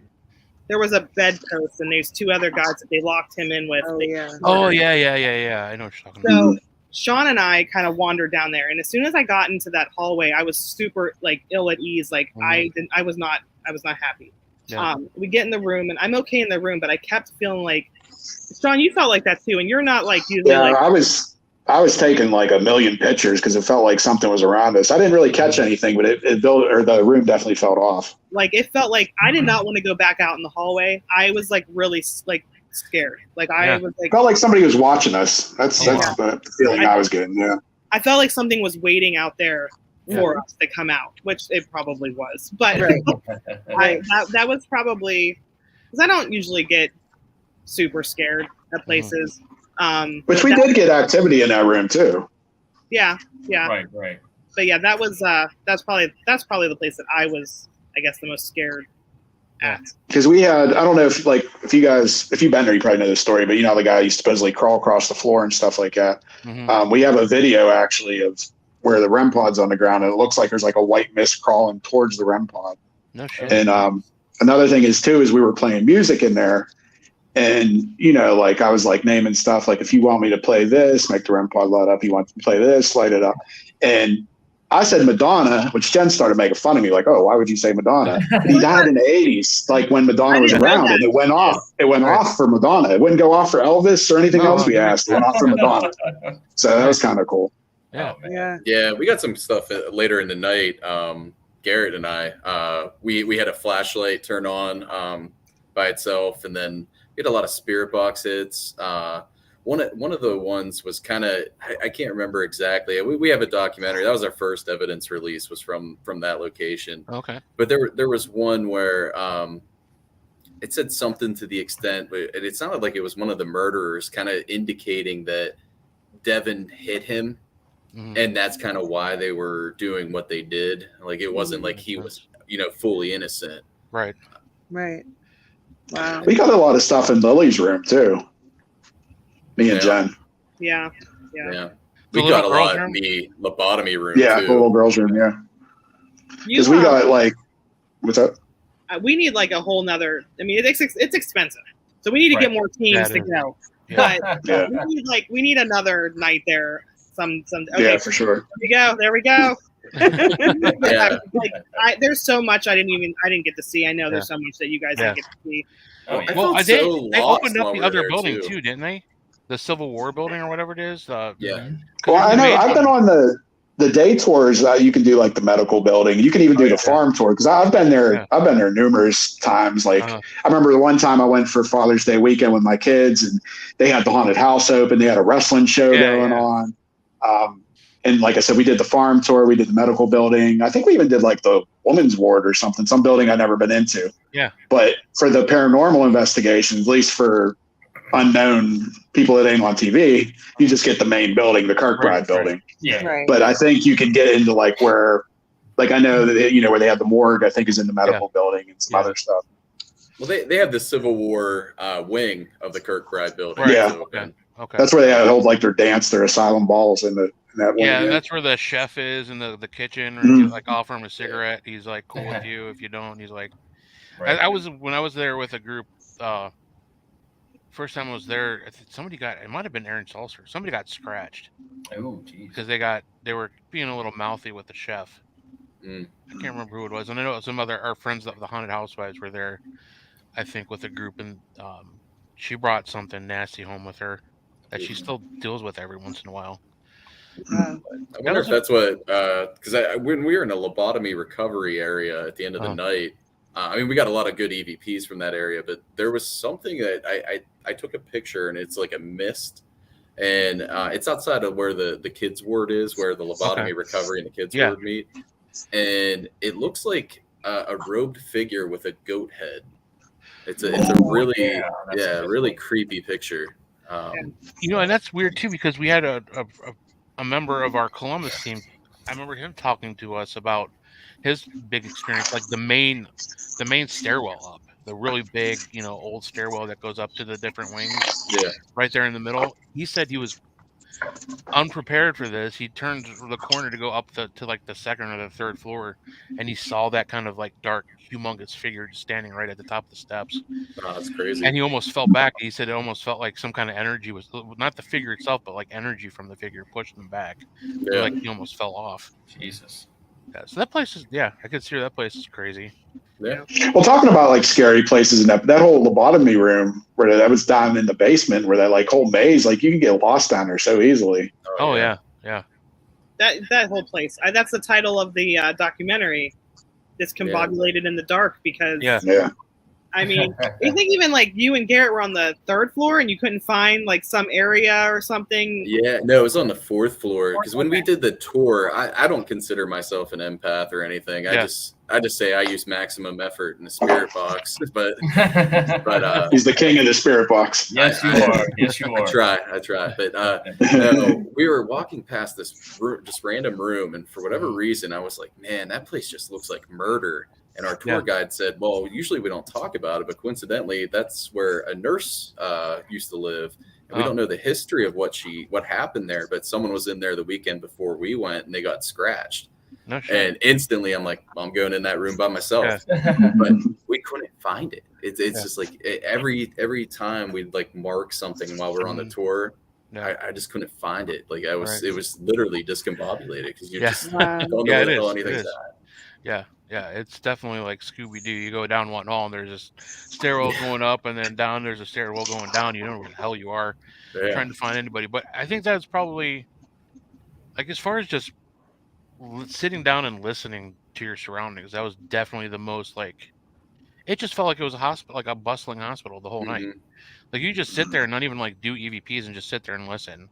And you could hear people walking up and down the hallway, like, talking to each other. It was... like, as far as residual, it's probably one of the most active places I've been to. Yeah. Oh yeah. I mean, just hearing the activity going on. That and Penhurst was just off the charts for that kind of thing. Like literal voices, like having conversations down the hallway, just like they would have, when the place was open. Right. Still just replaying itself over and over again. And as far as like take home stuff, that was like, I was in a deep funk. That was probably my real brush with like having that feeling that I had some kind of empathic ability, because we were in one section and I swear to God, I was instant depressed, like horrible depression. They're talking about the story. They're giving us the story of this location. You're down in this dreary basement. You're hearing about these poor patients, mostly kids, being treated horribly, being experimented on. Right. And, you're listening to that, but and he stops talking and just sitting there and just like the dread just creeps in.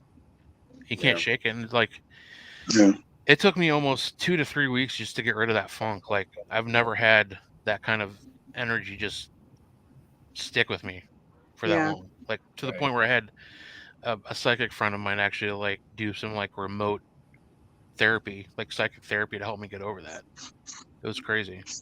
We usually try to protect ourselves. I mean, I know I always pray before, but I always pray with Sean. But Sean and Mikey went to Bel Air House on their own. Sean and Mikey see Kristen and to like film her because they were doing the documentary and everything like that.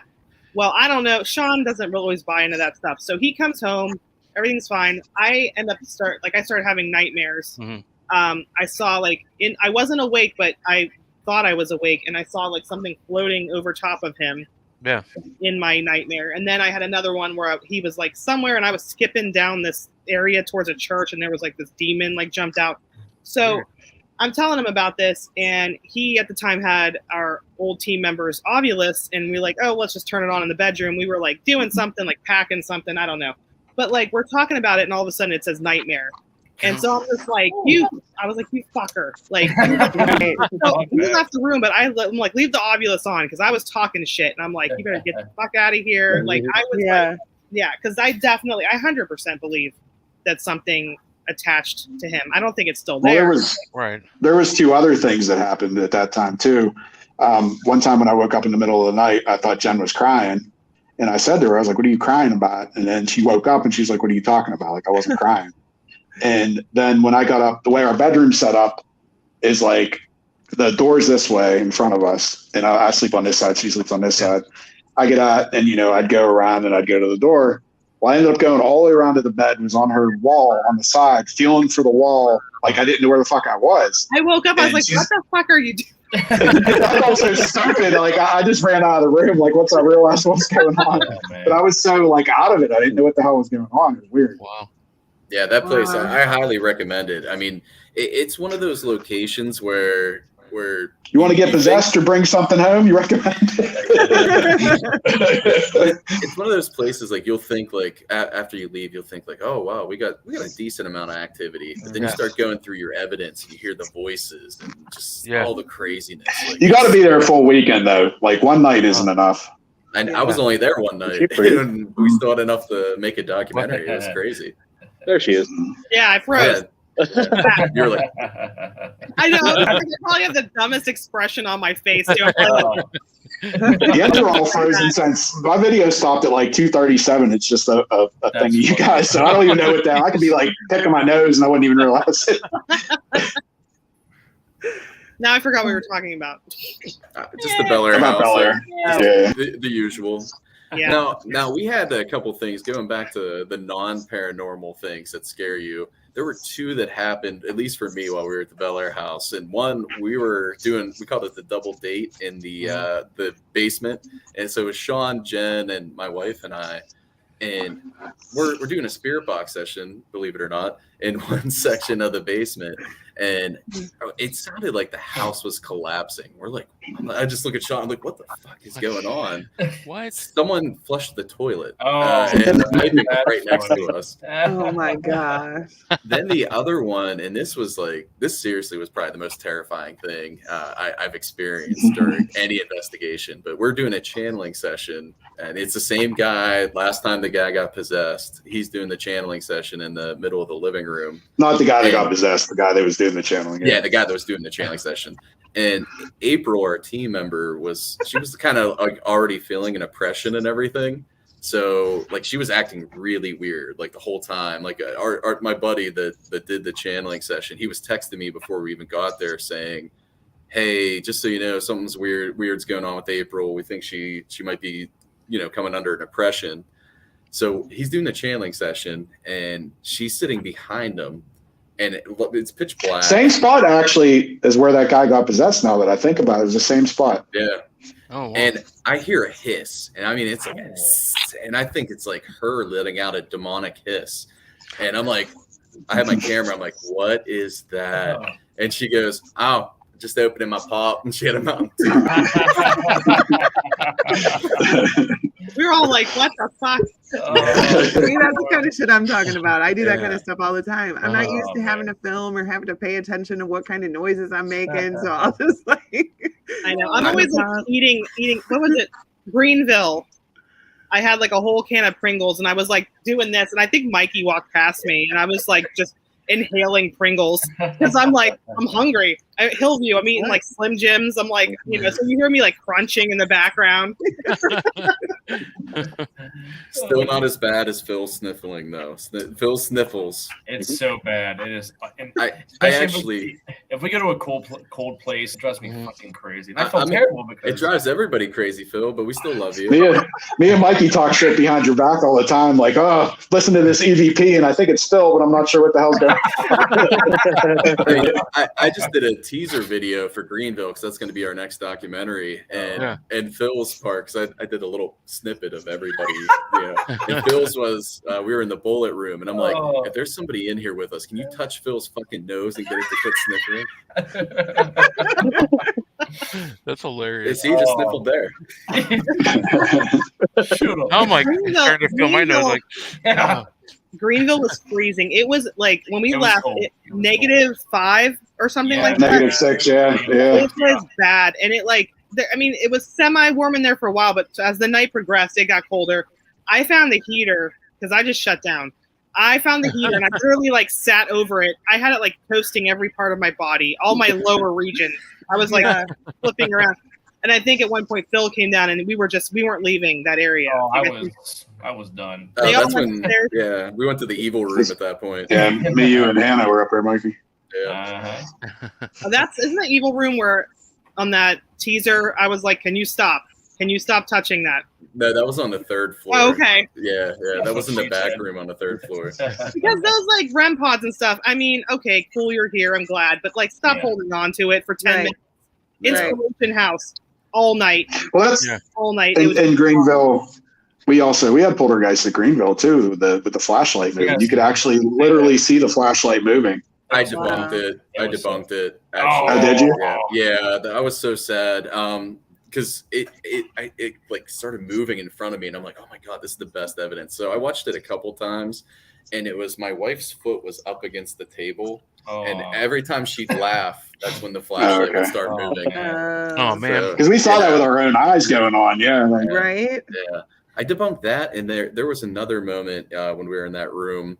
There was like an orb in the back, and like I don't usually buy orbs, but this one was like amazing. And it was my wife. I got her too much bling, and her wedding ring. Jen's IR light was going off her wedding ring and causing the orb in the background. Oh my god! Come on, Hannah. It always sucks when you debunk stuff, but you really have to do it. Oh yeah. Because when we did Trans Allegheny, I was at one point I was turning a corner and I saw like it looked like a shadow figure with like eyes that like lit up and like looked at me, and I watched the video for like 45 minutes.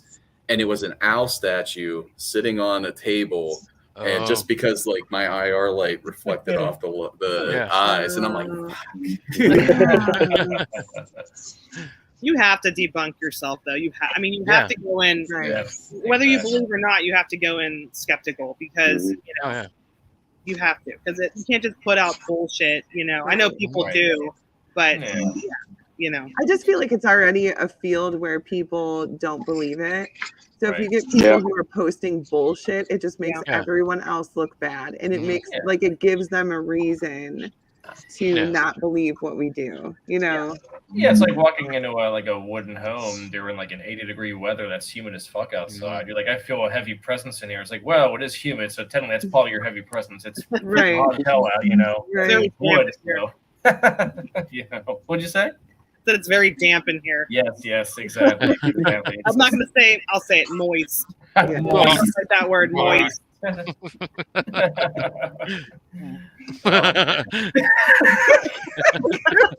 What the fuck?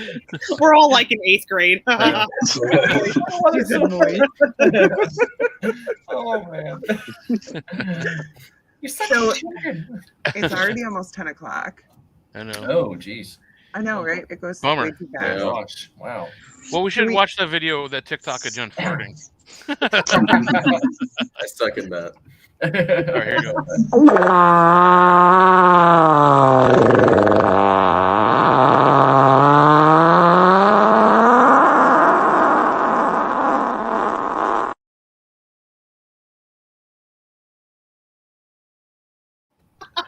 Boom.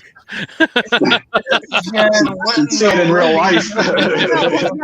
You know what? Real life is very similar. I was laying in bed with Sean, and I'm like, I have to go to the bathroom. I'm like, I have an idea, and I go in there because I had this audio. Like, that really isn't me farting. I know. I do fart a lot. I'm not afraid to admit it, but I was like, I got an idea for a video. So I go in the bathroom and I just shoot this video real quick, and like it blows up. Play on words there. But so we go to there was like some kind of, what was it?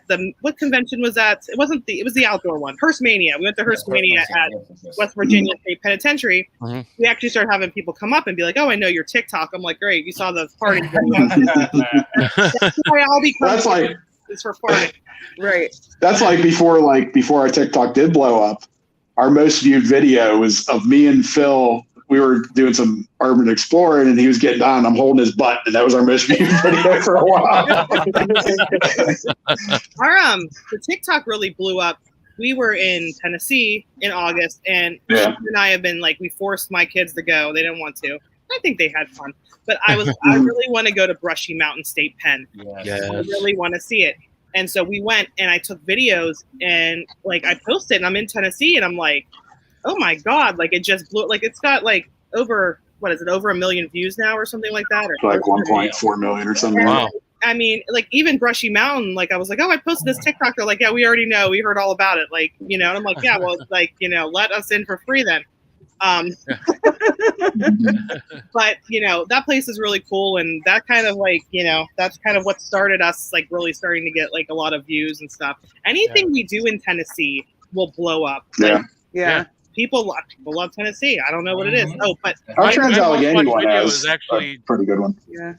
My biggest video that I've done so far is me just doing the coffee cup with the Smoky Mountains behind it, saying "Good morning, my." That with a pre-recorded "Good morning, my friends," and the guy going, "No, fuck you." It's like, yes, fuck you too. I got like 2,000, 3,000 videos and or views just off that one. That's funny. Everything else is like a couple hundred here, a couple hundred there, but like it's weird how something will just then you'll make one and you're like, this is a good one, and it's like 2 views. Like, what are you talking about? Like, we have over 130,000 followers, and you're gonna tell me that had only 2 people saw that? Right. The algorithm of TikTok is bizarre. Yeah. So before we wish everybody good night, is there anything that we need to be watching out with you guys coming out? Like, where would we follow you? Where do we find your documentaries? Well, we have the Parapsychon coming this weekend. Yes, Parapsychon. And then we're Yeah. going to be at Monroe House, Mysterious Monroe House, June 4th. Nice. Those are like our next 2 things coming up. But if anybody else wants to name all the platforms we're on. We're on Facebook, Twitter, Facebook, YouTube, Twitter, TikTok, of course, Instagram. It's usually Bump in the Night Society. Just look it up and you'll find us. But yeah, and if fans, no. if you're We're at going to get bumpy in OnlyFans. if you're at Parapsychon this weekend, whoever's watching this, come make a TikTok with me. I'm gonna make some big TikTok. I already told you you're making one with me. Yep. So we are. I'm gonna find all my internet friends, and I'm just gonna get weird. I'm gonna get weird with them. So Awesome. And Crypto Heads, we're going to be at OSR this weekend. The East Diagonal is going to be hopping. You guys got to come. Yeah. I know Chip Coffee had to cancel, and I think Amy Bruni had to cancel. But Dustin will be there now. Yeah, Dustin Pari's going to be there, so that's a good trade, I think. We're there. Well, all of us are there, so right there. Yeah. You don't need the real celebrities are going to be in the East Diagonal making TikTok videos. But real quick, because we got to self-indulge ourselves a little bit at the Cryptic Paranormal Show. Look at it. We're going to have some pretty cool merch. We got T-shirts, magnets, cigarette lighters because we're classy. Cool. All kinds of stickers, hats, everything. So a little bit of taste of what's going to be at our table. Just come out and see us and meet us. And it's going to be a party this weekend. Real quick, for sure. Real quick. So I know you guys say I don't read the messenger stuff, but I do. So like I'm reading through it and you guys are talking about this inflatable alien and all this stuff. And I'm like, what the fuck did I just come into? I almost typed it in there, but I was like, what the? Well, let's get everything set up. I'm blowing up the alien, right? So I got the head like in front of my face. I'm like, and I realized like my video and my audio is going. I'm like, if somebody like signs on right now, this is gonna be really awkward. So that's why I turned my camera off. The entire world, seriously. I was like, what the hell is this? Ray's on Facebook blowing an alien. That's great. We all all right. All right, Crypto Heads, guys. Bump of the Night Society. Thank you so much for coming on. Yes, thank you. Thanks for having us on. Really Can't wait to meet you guys in person. Yeah, it's gonna be a party. Yes, it will. Yeah. We have to hang out Saturday night or something after the thing. Yeah, that'd be fun. Hell yeah, but we'll see you Saturday and Sunday at Mansfield, and come check us out. Come check Bump of the Night. Everybody else that's going to be there. Thank you for watching the show again. Bump of the Night. Thank you for being on, and we will spook you later next Thursday night. Have a good weekend. Denise, thank you, man. Take us out. Thank you so much. Thank you. Don't be an asshole. Don't be an asshole. We love you guys. We're out. Have a good weekend. Okay, brother. Bye. Bye. See you, man.